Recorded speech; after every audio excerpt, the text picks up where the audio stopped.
Welcome back. In this session, we are going to do the automation for OKP1 transaction code, that is open and close controlling periods. Steps for automation. These are the steps. First, we have to create one variant for this program. For this program, we have to create one variant. Copy this program. Go to SE38. Execute. Now delete lock means we are opening the periods. Before that, we will check OKP1. This is the OKP1 transaction code. Change period lock. Controlling area 8888 2019. In your case, you can take it 1000 controlling area for practice purpose. Select actual. See, all the periods are locked now. So I want to delete this. I want to open current period. Current period is 7.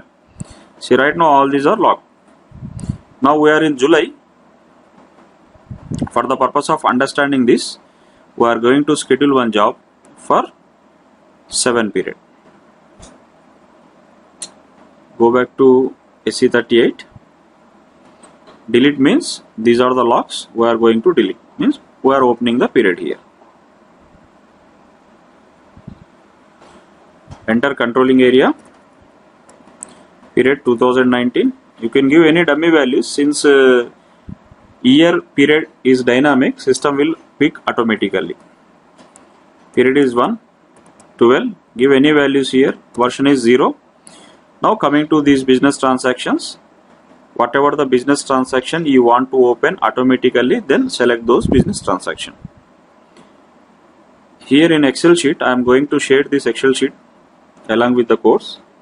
All the business transactions are available here. You can copy and paste. You can copy this business transaction. Since we are going to open all the business transaction, paste it here.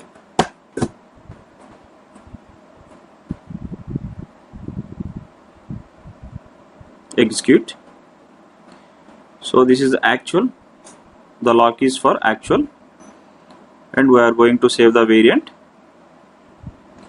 OKP1. OKP1. Automation for OKP1. Now coming to this one, these are the dynamic values, fiscal year and period. So what we will do, in selection screen, press F4 and select, take the values from this table, TV, AR, VC. Same way for the period also, press F4. Done 3. Now coming to this one, variables. Here there are the standard variables. Press F4. You have to press F4, then select RV actual year. Press F4. RV actual month. Again, this is also RV actual month. So now in this variant, whatever the values entered by the user will get override here. It will pick the values from this table, and these variables. Save this variant. So now we entered these values. What I will do, I will open SE16N. Under this, we will take the RV values. See, here we have 7, 2019. I will change these values to 12,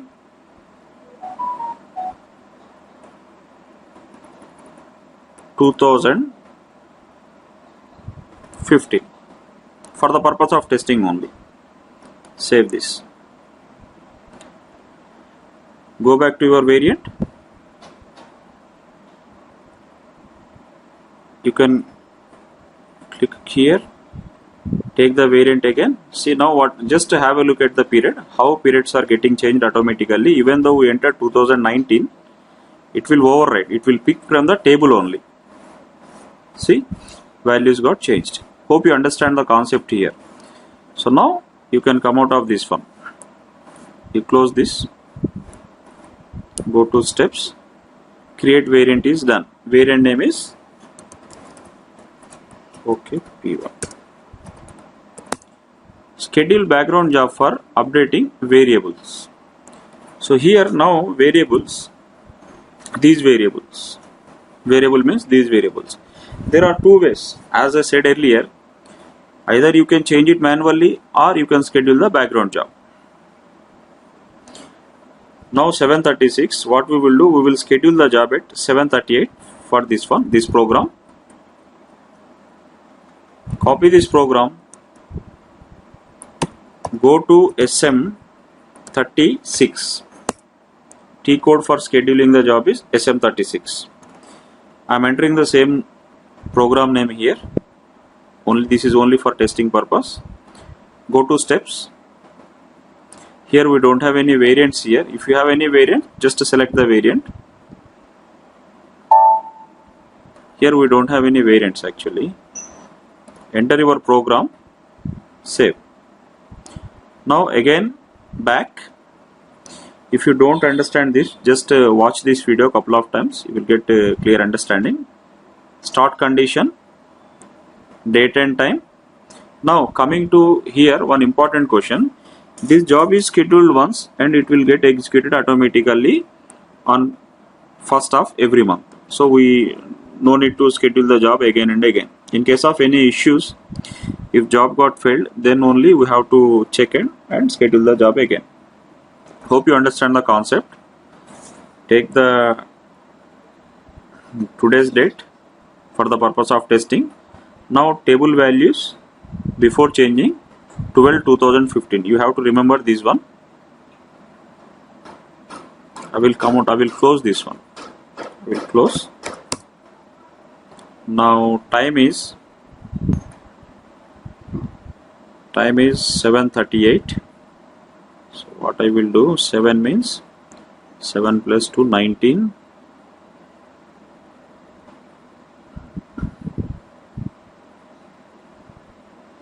I'm scheduling this at 45 because we have to schedule other jobs as well, other job. Okay, select periodic, period values, monthly. In your case, you want to execute this job on start of every month. Select the first date. System will pick automatically these dates.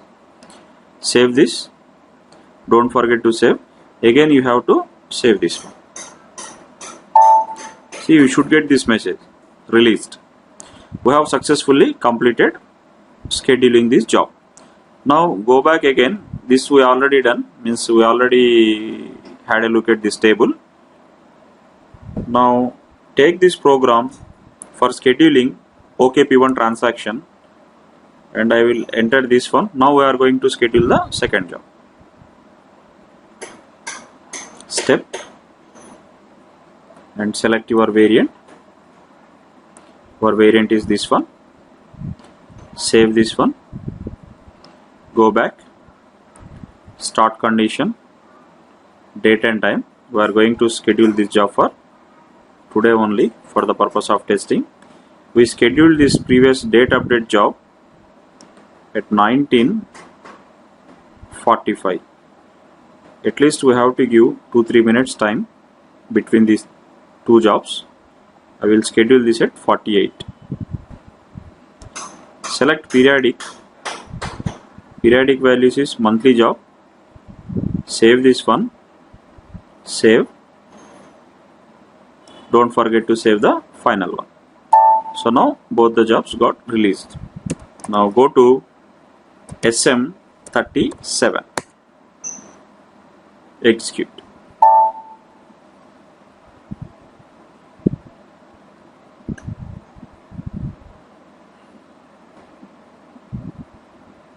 So here we have two jobs. One job for updating the table values. Then another job is for opening the periods. So now you don't forget, you should come out of this screen. There should not be any lock. Just close this screen. For this we don't have any issue. But again we will refresh. What are the values now? We have 12 2015. These are the current values before executing the program.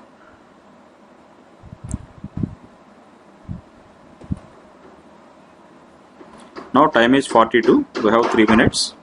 Now time is 7:44. We will go to SM37.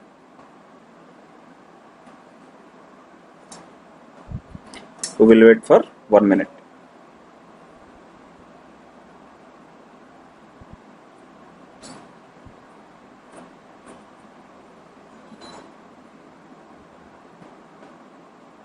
Now time is 7:45.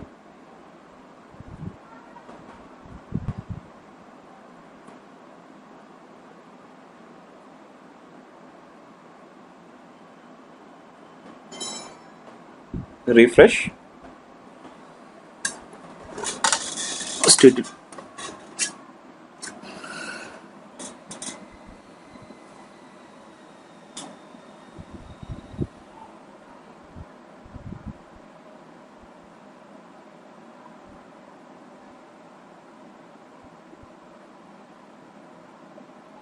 program is getting executed.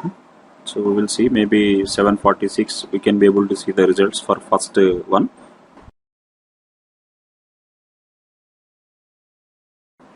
This is done. So what we will do, we will go to the table and we will check whether period is updated or not. Refresh.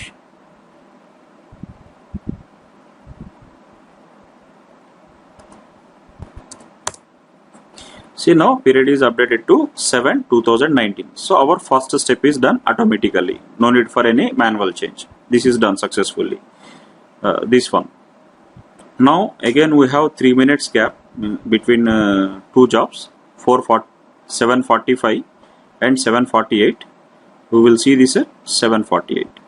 Now time is 7:47. What I will do, I will go to OKP1 before starting the job.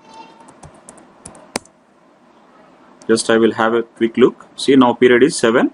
It is still we have lock. Close this one. Well, while executing this program, the period should not be, we should not enter into this OKP1 T code. We will see once it is done. Go to job 7:47. Still the job is in released only status of this job.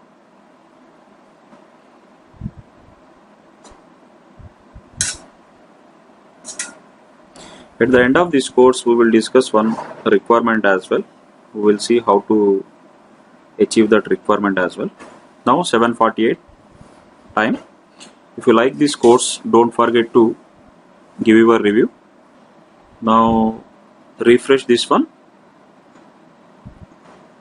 Still it is getting executed.